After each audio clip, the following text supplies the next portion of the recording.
Hi guys, this is Kate from Tested with my favorite things of 2021.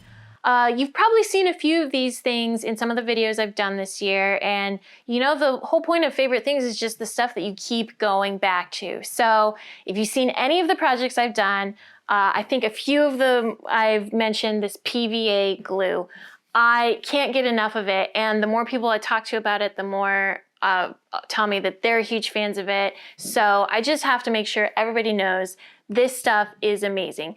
It is pH neutral, and that means it's archival quality. So whenever you're doing a project, usually with some sort of paper involved, it means that you can use this and it will not yellow. It will stay good over time. You're not gonna have to worry about that amazing project you did that then, you know, a year later starts to look yellow and dingy and just doesn't hold up. So this is really easy to use. It's essentially like a white glue, so it cleans up very easily. It's water-based.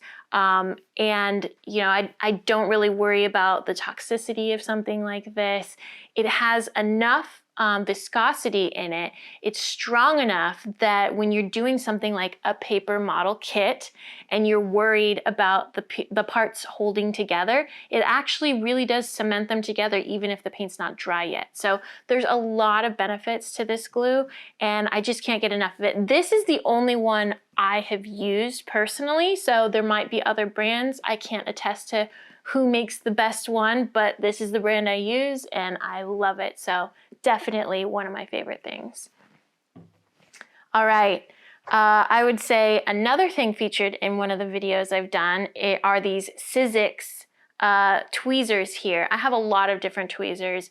Usually I use them for a variety of purposes, but there are a number of times when I need something that's just a really fine tip, precision tweezer. I don't want the nubs on the inside. I don't want them to be too big and bulky or, you know, fumbly with whatever I'm doing, especially if you're doing little paper cutting projects or dealing with any kind of miniatures. So these tweezers are meant for, I believe, scrapbooking. Which, you know, hey, use whatever tools you can. It doesn't matter what market they're for. And I truly love them. It's just, it makes your job so much easier, especially if you're like me, you end up having paint and glue on your fingers all the time. So if you need to pick up a part and you don't want to leave a mess behind, this just makes it that much easier. I especially love the bend in here, so it makes it a lot easier to pick things up without having to tweak your wrist too much. And of course they come with this plastic protector for the tip there. I'm sure I'll end up losing it like I do with most things, but it's nice to have that just in case I don't poke myself on the very sharp tip here. So these Sizzix tweezers have just been a lifesaver. All right, next up, I have this Speedball Lino cutter. I don't know if any of you have had an occasion to use one of these, but it's something I've used since probably high school, and I just never really gave much thought to, but they're so versatile. There's so much you can do with them. Don't think that you're just stuck with linoleum cutting, which is what they're meant for. If you're doing printmaking, something like that, you'll have a big square of linoleum and you'll use this as a tool to carve out your design, and you can essentially stamp with it. Well, there's any number of uses that you can use this for. I end up using it for things like foam cutting. I actually this year used it for carving my pumpkin. It was really great for doing detail where you just want to peel off a little bit of the surface. So if you've never seen one before, this is a Speedball. So the great thing about it, I don't know if you hear it, all of the bits go inside this handle. And to me, that's genius, because it means that I don't have to worry about storing them somewhere else. I don't have to worry about losing them, which is usually what happens. So you unscrew this base here, you can dump them out. There are any number of different shapes that they come in. Be careful, they are essentially little razor tips or cutting knife edges here. So you pick which one you want. Maybe I'm gonna choose this V-shaped one. And you come up to the head and it's essentially a collet. You know, just like you're using some sort of a Dremel tool or anything like that. You slide the non-razor end into the top there. Once you get it fit snugly down, you screw this back down so it's tight. and you put this back on, and now you have a nice handle and a razor tool. So you can carve through things. Again, you can carve through foam, whatever material you need. Maybe you want to add some neat texture onto some wood that you're doing. Maybe you want to carve out a channel in some styrene. There's any number of uses. They also have like basically a scalpel tip here. So there's just a lot of different uses for this, and it's really nice. You can get these at any art supply store as well, so it's kind of nice to be able to have easy access to them. I highly recommend you give it a try. They're fairly inexpensive, so it's kind of fun to do with younger kids too if you have a project that you think you might want to try. Now these are one of my very favorite things. They are just a pair of needle nose pliers. I found them in a toolbox that was given to me. So it's just sort of a free tool that came along with the toolbox. And I thought, you know, I'll keep them around, but I have plenty of pliers. I don't need anything different really. But I quickly found that these are my new favorite pliers. They are what I keep in my go-to tool bag. There's something about the length, the sheer length of the nose on these needle nose pliers and just how light and small they are. I can do so much more with these than I can with any other tool. There have been a lot of jobs too where somebody's like, oh, I just can't get at something, I can't get into this area, or I just can't get a good grip on it. And I always pull these out and they end up falling in love with them as well.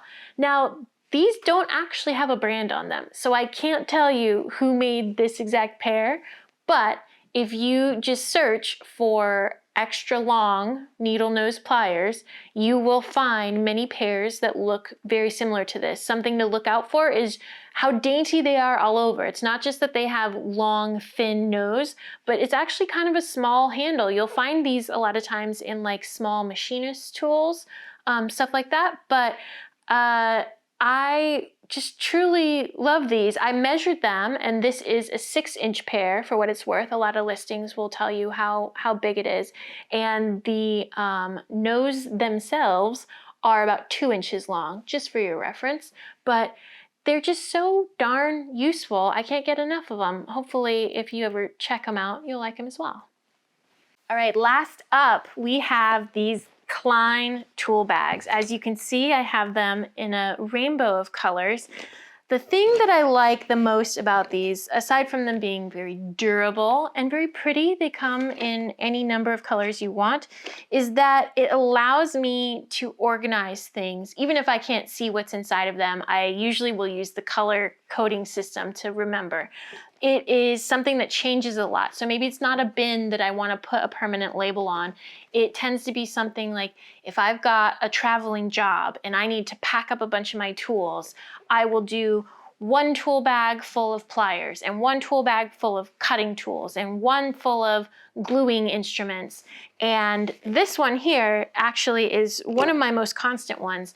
This is the bag I keep full of all of my most used tools. So I'll put in a mat knife and some pliers and an X-Acto blade and maybe some extra glue or whatever I tend to need at the moment, some pencils, some nippers, all of that. And then that way I know no matter what I'm doing, if I just grab this bag, I'll probably have whatever I need right next to me. It also saves if you've got a really nice shop organization system, right? You've got a pegboard with all of your things displayed nicely. You've got special drawers for everything. You've got special bins for everything. And yet there's one or two items that you're just always gonna want by you anyway. So I tend to keep those in here.